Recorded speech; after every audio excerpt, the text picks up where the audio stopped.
Hello, students. Welcome again as we finish up the last part of our lesson that will introduce us to our lab activity this week. As you know, we are going to be constructing a telescope, more specifically, a refracting telescope, and we're going to have a little contest, a friendly contest for bonus points to the group who can create the most powerful telescope in the class. So you have to know a few pieces of information in order for you to win our friendly competition. So let's get right to it as we finish up the last page in our notes and transition to the lab activity itself. Yesterday or last time we discussed the two types of telescopes, reflecting telescopes and refracting telescopes. Now, regardless of which type of telescope, there is an equation that is used to calculate the magnifying power. For our purposes today, we are going to be using lenses to make the calculation. And I'll help you with that during the lab itself. But you need to write down the equation for magnifying power. The magnifying power is equal to pho over phi. What? Pho phi? Fee, fi, fo, fum, I smell the blood of an Englishman. No. We're not talking about that. F sub O divided by F sub E. What does that mean to me? Let me explain it to you, okay? All of these letters have a meaning, and don't be overwhelmed by this equation. It's not as difficult as you might think, okay? To calculate magnifying power of our telescope, we just need two pieces of information, pho and phi, whatever they are. Well, the F sub O is the focal length. The F stands for focal length, and the little o stands for the objective lens. So remember last time we had a diagram of convex lenses like these, and we talked about measuring the distance between the lens and the focal point. If you've ever had experience using one of these to use sunlight to burn things, then you know exactly how to determine the focal point. Using a ruler to measure the distance between the lens and that focal point is the focal lens, or the focal length, I should say. In the lab, we'll have an apparatus set up with a lamp on one side and a screen on another side connected with a ruler, and you will simply be moving your lens back and forth between the screen and the light until the light is focused on the screen. And you'll simply measure the distance between the screen and the lens, and that is the focal length. So you're going to need to measure the focal length of the objective lens, and that will become the numerator or the top part of a fraction. So what about the bottom part or the denominator of our fraction?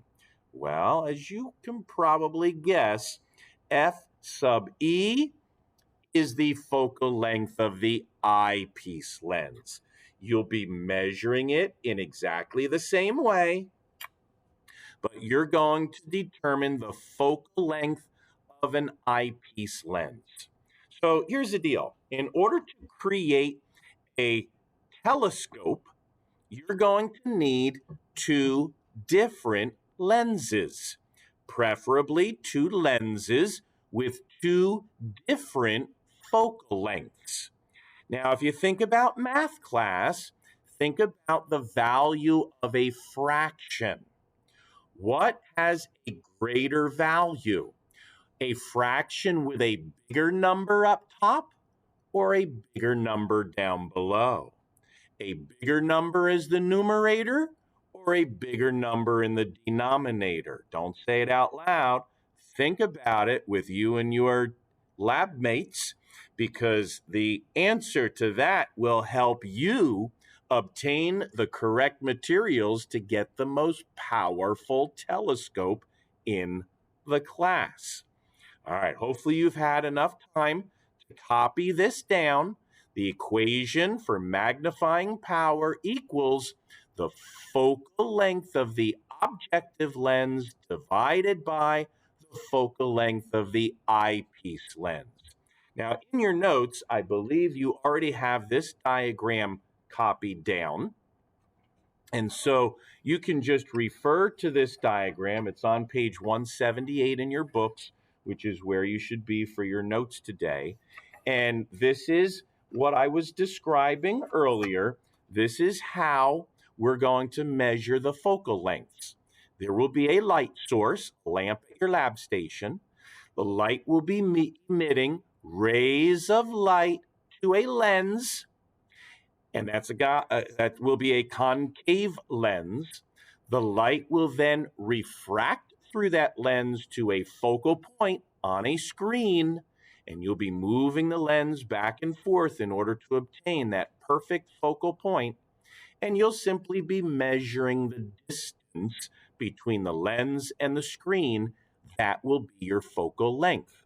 Now, if you turn to your lab page in your book on page 175, you'll see that you're going to be provided 6 different lenses. 6 different lenses that are all concave lenses that you are going to be measuring the focal length of. Now, if you listened to my hint earlier, you need 2 lenses to make a telescope. And if you think about the equation, think about the value of this equation. Where will you want your biggest number? Where will you want your smallest number? And the bigger the difference between those 2 focal lengths, the more powerful the magnifying power of your telescope is going to be.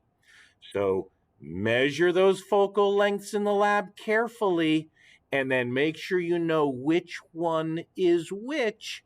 Which one should be used as the eyepiece lens, and which one should be used as your objective lens.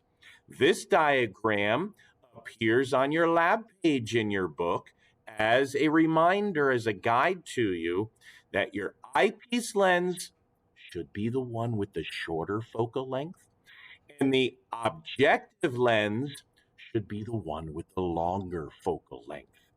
And when you have determined these 2 lenses, you're going to be able to look through both of them at an object in the room that I will provide, and you're going to have your own refracting telescope. And as you look through your refracting telescope with your eyepiece lens closer to your eye and the objective lens closer to the object, I want you to make some observations. And those observations should be recorded in your book on your lab page.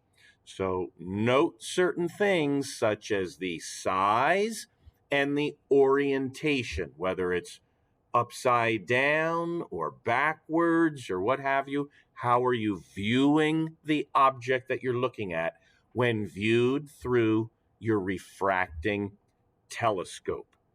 So during the lab activity, you're going to be measuring the focal lengths of 6 different lenses, and it's up to you and your teammates to determine which ones will make the best combination to make the most powerful refracting telescope.